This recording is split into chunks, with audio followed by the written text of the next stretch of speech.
오늘 저는 여러분과 함께 창세기 22장을 본문으로 하여서 이삭의 순종이었던 제목으로 함께 말씀의 은혜를 나누기 원합니다. 제목을 한번 크게 따라해 주시기 바랍니다. 이삭의 순종. 이삭의 순종. 요즘은 우리가 평등, 인권 이런 것들을 강조하다 보니까 순종이란 단어가 잘 흔히 사용되고 있지 않습니다. 물론 평등, 인권도 매우 중요하지만 우리 그리스도인들에 있어 가장 중요한 것은 하나님의 뜻에 순종하는 것입니다. 하나님의 뜻에 순종하는 자들이 복을 받습니다. 우리가 우리의 생각과 우리의 계획대로 살아가면 늘 문제투성이의 삶을 살아가게 되지만 하나님의 뜻에 순종하면 하나님께서 우리의 앞길을 인도해 주시고 우리에게 형통의 복을 허락해 주시는 것입니다. 오늘의 말씀은 구약의 갈보리 사건으로 불리우는 이삭의 번제에 대한 이야기를 말씀해 주고 있습니다. 잘 아는 대로 아브라함이 100세 때에 아들 이삭을 얻었습니다. 그런데 그 이삭의 뜻이 뭐냐? 웃음입니다. 웃음. 이삭의 이름 그대로 이삭이 태어나자마자 이삭은 온 집안의 기쁨이 되었고 웃음이 되었습니다. 이삭을 바라보면서 매일매일 아브라함과 사라는 행복한 날을 보냈습니다. 그런데 하나님께서 자기 눈에 넣어도 아프지 않을 이삭을 모래 땅에 있는 한 산에 가서 번제로 드리라고 명령하신 것입니다. 잘 아는 대로 이삭은 그 하나님의 말씀에 순종했습니다. 일생을 살아가는 동안 우리가 가장 중요한 것은 하나님의 말씀에 순종하는 삶을 사는 것입니다. 우리가 사람의 말을 듣고 이렇게 흔들리고 저렇게 흔들리고 상처받고 무너지지 말고 주님의 음성을 듣고 그 말씀에 순종하고 결단해서 복받은 인생을 살아가는 하나님의 자녀가 되어야 하는 것입니다. 그런데 하나님은 눈에 안 보이고 사람은 눈에 보이니까 눈에 보이는 사람의 말을 듣고 우리가 쉽게 상처받고 흔들리고 무너집니다. 우리 그리스도인들은 이제 주님 안에서 성숙한 믿음이 되어서 사람의 말에 따라서 왔다 갔다 움직이고 동요하는 그런 모습이 아니라 하나님의 음성을 듣고 결단하고 순종해서 큰 복을 받는 하나님의 일꾼이 되어야 할 것입니다. 주여 내게 말씀하옵소서. 내가 주의 말씀을 듣기 원하나이다. 순종할 때 하나님께서 복을 내려 주시는 것입니다. 아브라함이 순종을 통하여서 믿음의 조상이 되었습니다. 그런데 하루아침에 그가 성숙한 믿음으로 말씀에 온전하게 순종한 것은 아닙니다. 75세 때 하나님이 그를 부르실 때 고향, 친척, 아버지 집을 떠나 내가 내게 보일 땅으로 가라 명령하셨는데 그 말씀을 온전히 순종하지 아니하고 친척 조카 롯을 데리고 갑니다. 이 롯을 데리고 가서 아주 많은 어려움을 겪습니다. 하나님 말씀에 온전히 순종하지 못하니까 시련이 다가온 것입니다. 또 가나안 땅에 가서 기근이 드니까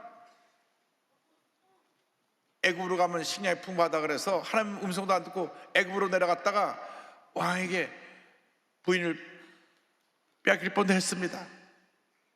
또 그 뒤에 성경의 기록을 보면 그랄 지방에 하나님 음성도 안 듣고 그냥 내려갔다가 거기서 또 부인을 빼앗길 뻔했습니다.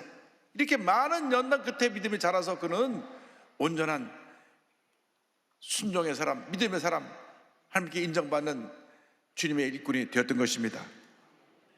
아브라함은 25년이나 긴 세월을 통해서 연단받고 성숙한 믿음이 되고 또 이삭을 바치는 순종을 통해서 믿음의 조상이 되었는데 그와 정반대로 이삭은 단번에 순종함으로 하나님의 큰 복을 받는 하나님의 자녀가 되었습니다. 이삭의 순종에 대해서 생각해 보기를 원합니다. 이삭은 순종형의 자녀였습니다. 한 번도 아버지 말씀을 거역한 적 없고 아버지가 뭐라 하면 네 순종하는 참으로 착하고 성실한 아들이었습니다. 그런데 아버지가 어느 날 하나님께서 모래 땅에 있는 한 산에 가서 번제를 드리라 하니 같이 가자 하고 자기를 데려가는데 번제 드릴 나무도 갖고 가고 불도 갖고 가는데 번제 드릴 양이 없이 가는 것입니다. 떠날 때부터 이상했습니다. 왜 아버지가 양을 가지고 가지 않지? 집에서 가장 귀한 양을 가지고 가는 그것이 우리 믿음의 사람들의 모습인데 아버지가 그냥 가는 것입니다. 그래도 묻지 않고 따라갔습니다. 무엇인가 계획이 있으겠지. 산에 올라가는데 아버지가 불을 들고 올라가면서 번제쓸 나무를 메고 따라오라고 하는데 이상했습니다. 그래서 묻습니다. 창세기 22장 7절에 이삭이 그 아버지 아브라함에게 말하여 이르되 내 아버지여 하니 그가 이르되 내 아들아 내가 여기 있노라. 이삭이 이르되 불과 나무는 있거냐 번제할 어린 양은 어디 있나이까. 아버지가 올라가는데 양이 없이 올라가니까 따로 올라가다가 물은 것입니다. 직감적으로 혹시 나를 드리려고 하는가 하는 그런 생각도 했을지 모릅니다. 근데 아브라함이 하나님이 준비하실 거야, 무조건 따라와라. 그래서 이삭은 더 이상 묻지 않고 묵묵히 따라 올라갔습니다. 그런데 하나님이 지시하신 곳에서 나무를 펴서 제단을 만든 다음 그 다음 아버지가 갑자기 돌면서 하나님이 널 바치라 그랬다 하고 그를 붙잡습니다. 그때 성경학자들이 생각하기는 그의 나이가 20세 정도 되었다고 봅니다. 그러니까 아버지는 120세가 넘은 그 나이인데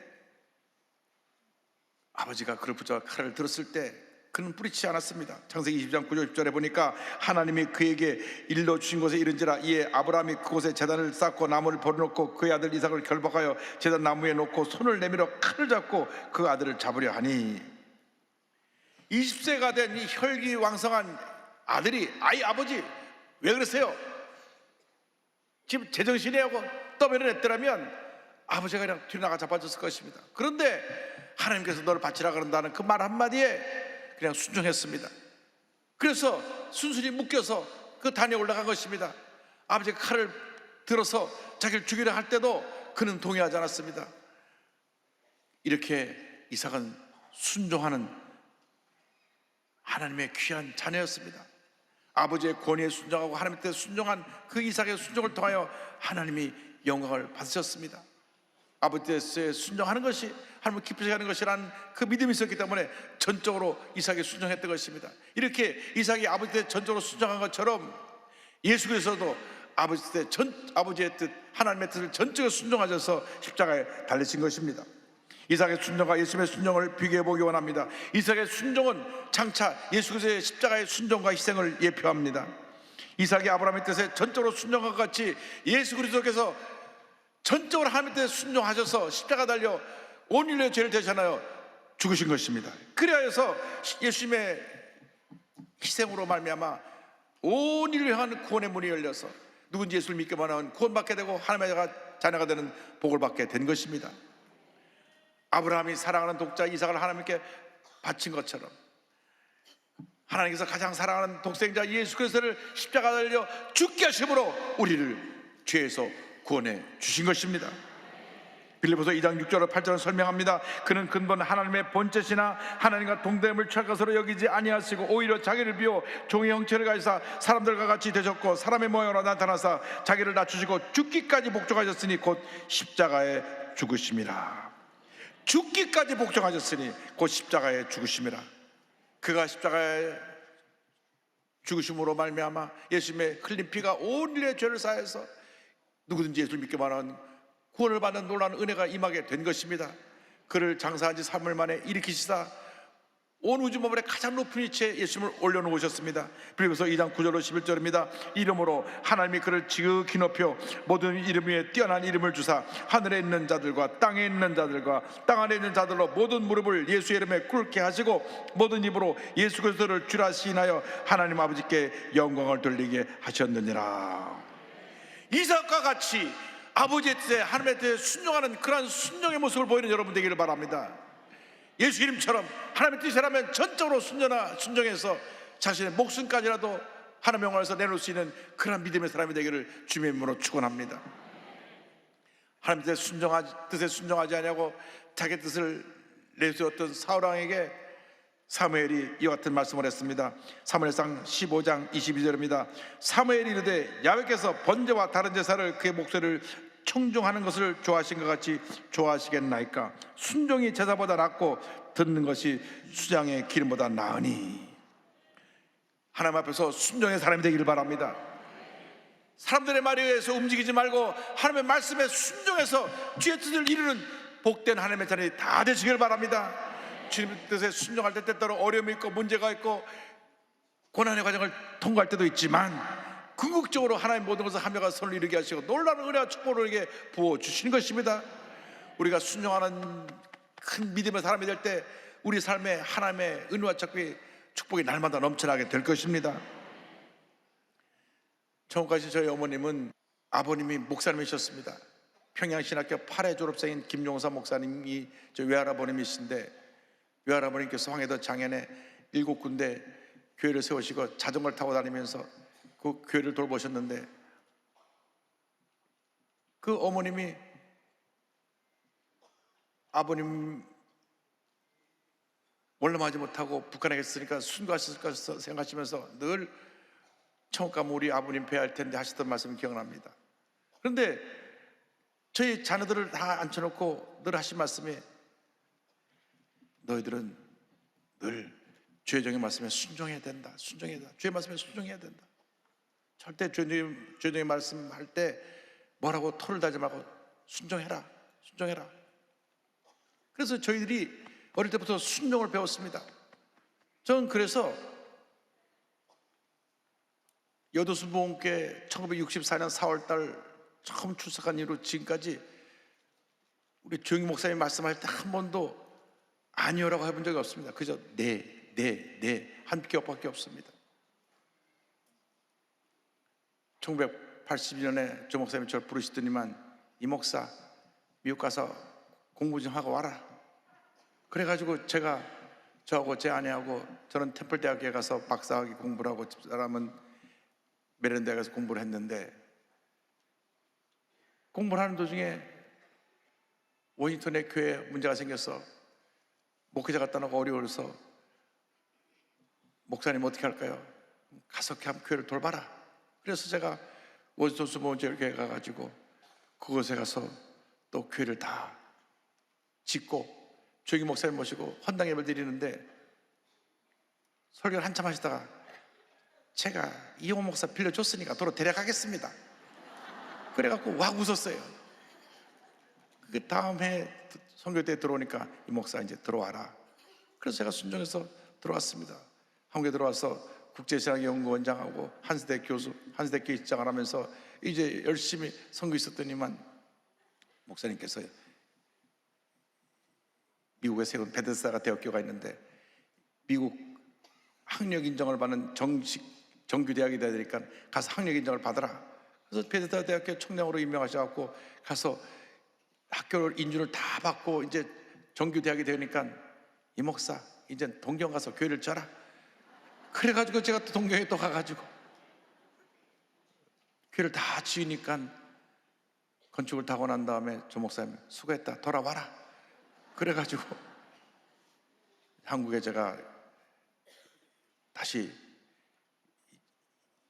2002년에 돌아와서 교무 담당 부목사를 하고 있었습니다. 이제 내가 이제 그만 고생시킬게 하고 저를 데려오시더니만, 조금 있다가 목사님 저를 다시 부르시더니만, 이 목사 LA는 나성수목교회 문제가 있는데 좀 갈래? 제가 쉰이 훌쩍 넘은 나이인데 목사님 가라고 하시니까 네 하고 가서 열심히 교회를 섬기고 있었는데, 어느 날 한국에서 연락이 왔습니다. 조영희 목사님이 후임을 뽑는데 7명 중에 제가 들어가게 되었고, 1차 투표에서 2차 투표에서 표를 제일 많이 얻어가지고 제2대 담임 목사로 뽑혔으니까, 이 목사 들어와라 또 그래서.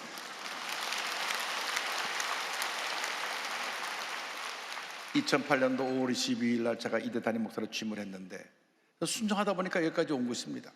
여러분, 주의 말씀에 순종해서 손해나는 건 하나도 없습니다. 저를 왜 온 세계로 이리 가라 저리 가라, 하여간 국제사집을 7번을 쌌는데 전 한 번도 토를 단 적이 없습니다. 그래서 목사님 가라 하니까 네. 왜? 하나님께서 주의 종을 통해서 나에게 일을 시키시기 때문에 순종한 것입니다. 내가 조영희 목사님 말씀 안 들으면 나가서 따로 개척하면 되죠. 내가 이 교회에 속한 동안에는 목사님한테 순종하는 것이 하나님 뜻이라고 생각했기 때문에 순종하다 보니까 여기까지 온 것입니다. 여러분, 하나님 앞에서 순종하는 것은 하나님을 기쁘시게 하는 것입니다. 하나님을 기쁘시게 하는 삶이 될 때 하나님께서 우리에게 복을 내려주시는 것입니다. 한평생 순종의 사람으로 살아가는 여러분 모두 되기를 주의 이름으로 축원합니다. 우리에게 주신 순종의 축복이 있습니다. 아브라함은 믿음의 전도 될 때까지 많은 연단의 과정을 거쳤습니다. 75세에서 100세까지 25년 동안 깨어지고 또 다시 120세가쯤 되어서 이삭을 바치는 그 연단을 통하여서 그가 믿음의 조상으로 이제야 내가 널 인정했다는 인정을 받았는데, 이삭은 단번에 순종해가지고 한평생 평탄한 삶을 살았습니다. 무엇 하나 부족함이 없이 풍성한 삶을 살았던 것입니다. 여러분, 이왕 순종할 거면 이삭처럼 단번에 순종하시기 바랍니다. 이리 터지고 저리 터지고 나중에 천부의 손 들고 옵니다. 깨지고 나서 순종하지 말고 처음부터 순종해서 복받은 인생을 살아가길 바랍니다. 그러다 보니까 하나님께서 훌륭한 아내 리브가도 주시고, 그리고 농사를 지었을 때 100배 축복도 주신 것입니다. 성경을 보니까 창세기 26장 12절 13절에 이삭이 그 땅에서 농사하여 그 해에 100배나 얻었고 여호와께서 복을 주심으로 그 사람이 창대하고 왕성하여 마침내 거부가 되었다. 성경은 말씀합니다. 그 당시에 얼마나 물이 귀했든지 우물을 파서 물을 찾기가 참 어려웠는데 이삭은 땅만 파면 물이 나왔습니다. 창세기 20장 19절입니다. 이삭의 종들이 골짜기를 파서 샘꾼을 얻었더니, 22절에 이삭이 거기서 옮겨 다른 우물을 팠더니 그들이 다투지 아니하였으므로 그 이름을 르호봇이라 하여 이르되 이제는 여호와께서 우리를 위하여 넓게 하셨으니 이 땅에서 우리가 번성하리로다 하였더라. 물을 파면 샘물이 터져나오니까 그 지역에 있는 사람들이 와서 우리 물이라고 때를 쓰고 달려드니까 그럼 가져가라고, 딴 데 가서 또 파면 또 물이 터져났습니다. 또 쫓아가서 우리 물이라고 내놓으라고 가져가라고. 그 물 파기가, 물을 파서 물 나오기 힘든데 파기만 나오니까 또 가서 물이 터져나오니까 아유, 저 사람은 우리가 쫓아가서 뺏어봐야 소용없다, 물줄기가 따라다니는가 보다. 그 정도로 이삭이 복을 받았습니다. 그래서 그들이 두려움이 나고 왔습니다. 저렇게 하나님이 함께 하시고 복을 주시니까 저 사람하고 잘 지내야지, 우리가 잘못했다간 오히려 하나님께 벌을 받겠다. 그래서 저들이 찾아왔습니다. 창세기 26장 28절 29절입니다. 그들이 이르되 여호와께서 너와 함께 계심을 우리가 분명히 보았으므로 우리의 사이 곧 우리와 너 사이에 맹세하여 너와 계약을 맺으리라 말하였노라. 너는 우리를 해하지 말라. 이는 우리가 너를 범하지 아니하고 선한 일만 내게 행하여 내가 평안히 가게 하였음이니라. 이제 너는 야훼께 복을 받은 자니라. 할렐루야.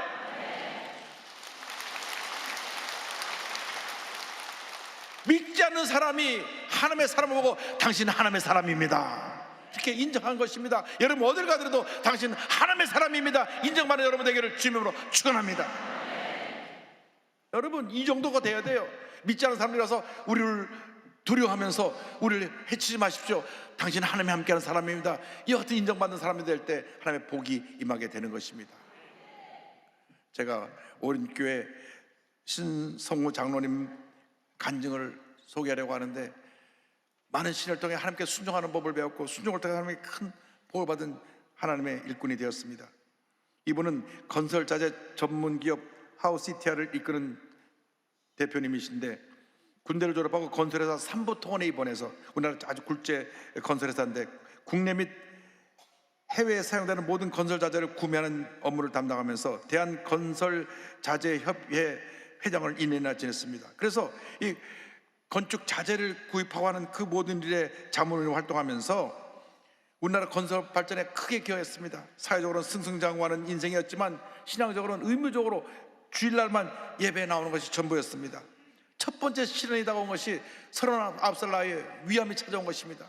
그가 위암 말기 판정을 받고 이제 죽었구나 생각하니까 그동안에 교회만 왔다 갔다 하는 것을 후회하고 교회 나가서 새벽에 막 부르짖으면서 살려달라고 교회가 떠나도록 신 앞에 기도하고 또 기도하고 기도했습니다. 울부짖으며 아직 내가 나이가 이렇게 젊은 나이에 40도 안 되는데 내가 위암으로 죽으면 안 됩니다.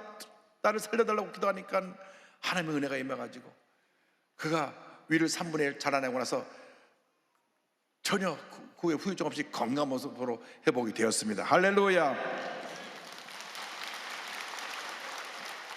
근데 사람이라는 것이 참 간사해요. 살아달라고 부를 때는 언제고, 이제 난 고침받고 나가니까 세상에 끈을 놓지 못하고 이 건설자재업 하려면 사람들 많아서 늘 이거 해야 되니까 그 나가서 또 술 마시고 새벽까지 술 마시고 그런 삶을 살고, 주일날은 예배만 끝나면 골프장으로 달려가는 그런 신앙생활을 하다가 어느 날 아침에 출근하기 전에 습관대로 수영장에 가서 수영을 하는데 술이 덜 깨는지 수영에 떨어지는 순간 목뼈가 바닥에 닿아가고 목이 꺾어졌어.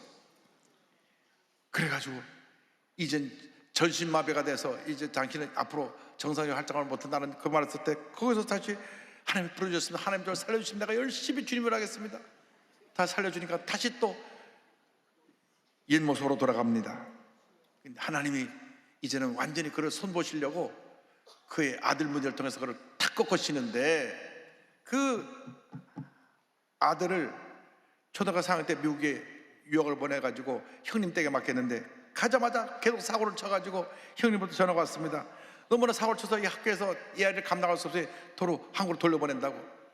한국에 돌아왔는데 얘는 학교도 안 가고 PC방에서 살면서 그냥 자기 마음대로 인생을 삽니다. 아버지가 그냥 억장이 무너집니다. 여러분, 아무리 강한 부모라고 할지라도 자식 앞에서는 자식을 이길 부모가 없는 것입니다. 자식이 막 엉망진창인 삶을 살 때 부모하면 어떻게 했습니까? 막 부모는 그 자식 때문에 애간장에 타는 것입니다. 그래서 하나님 부르짖습니다. 하나님 아버지, 우리 아들을 살려달라고 눈물로 기도하고 또 기도하고 기도하는데 그가 꿈인지 생신지 환상을 보게 되는데 아들이 유리관에 거꾸로 쳐박았고 이 목이 꺾이다시피 환상에서 살려달라고 소리 지르는 것을 보았습니다. 아들이 그만큼 지금 여러 가지로 문제 속에 살고 있다는 걸 알게 되었습니다. 그때로부터 눈물로 기도하며 아들을 품고 기도하니까 아들이 아버지의 마음을 이해하고 두려기 시작해서 차츰차츰 변화돼서 아들이 완전히 변화된 모습이 되었습니다. 할렐루야! 하나님께서 아들을 손대시니까 결국은 두 손 두 발 다 드는 것입니다. 그때가 자기가 자신의 성공을 해서 사람들과의 관계를 너무 중요시 해가지고 교회를 다니면서도 늘 과음하고 했던 그 모습을 철저히 회개하고 그가 회사에서 퇴사한 후에 하우CTR이라고 하는 회사를 세웠는데 하우는 하나님이 우리와 함께 하신다는 이름에서 하우를 땄습니다. 월요일마다 직원 예배를 드리고 자신의 기업이 하나님께 인정받는 믿음의 기업으로 성공기를 기도하면서 이런 고백합니다. 성공하기 위해 누군가와 관계를 계속 이어가려고 했습니다. 사람들과의 관계에서 빠지면 나만 도태될 것 같고 홀로 남겨질 것 같은 두려움 때문입니다. 사람들은 손을 잡고 달려가고 있는데 나만 혼자 가만히 있으면 어찌하는 불안도 있었기 때문입니다. 그러나 하나님이 그런 것들을 다 아무 의미 없는 것이라고 말씀하셨습니다. 세 번의 시련을 통해 하나님을 만났고 비로소 나의 욕구들을 내려놓게 되었습니다. 돌이켜보면 감사하지 않은 것이 하나도 없습니다. 할렐루야! 그는 이 세 번의 시련을 통해서 완전히 깨어져서 하나님 앞에 헌신하고 충성한 장로님으로 거듭나게 되었고 또 귀한 사업을 일으켜서 하나님 앞에서 크게 쓰임받고 있는 일꾼이 되었습니다. 여러분, 순종이 우리 신앙생활의 열쇠입니다. 성공의 열쇠입니다. 내 뜻과 내 법대로 살지 말고 전폭적으로 깨어지고 나셔서 주의 뜻에 순종하는 여러분 모두가 되기를 바랍니다. 독일의 슈몰케라고 하는 목사님이 하루는 사모님과 함께 멀리 타 지역에 신방을 갔다가 돌아오는데 목사님 댁 동네가 저 멀리서 보는데 연기가 오르고 있는 모습을 보았습니다. 불이 난 것입니다. 혹시나 하고 해서 달려가 보니 집에 불이 났고 아들 둘이 손을 부둥켜 안고 죽어 있었습니다. 이 목사님이 그 자리에서 무릎을 꿇고 통곡을 했습니다. 하나님, 내가 주님 일을 하는데 내가 어떤 일이 있을 수 있습니까? 그때 하나님께서 내가 내 아들 예수를 십자가 못 박은 마음이 이제 이해가 되느냐? 그래서 그가 그 눈물을 흘리면서 십자가의 은혜를 깨닫고 다시 일어나면서 남은 여정 한 명을 위해서 바치는데 그때 지은 전송이 내 주여 뜻대로입니다. 내 주여 뜻대로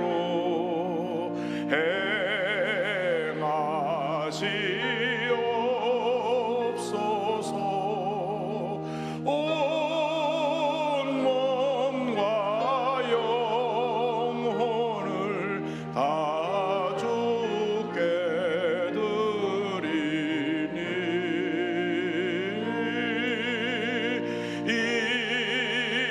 세상 고락한 주 인도하시고 날 주관하셔서 뜻대로 하소서. 내 주여 뜻대로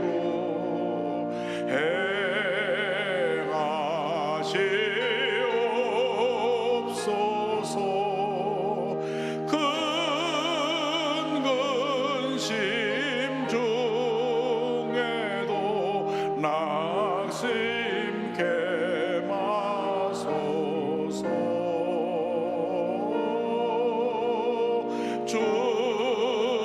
주님도 때로는 울기도 하셨네. 날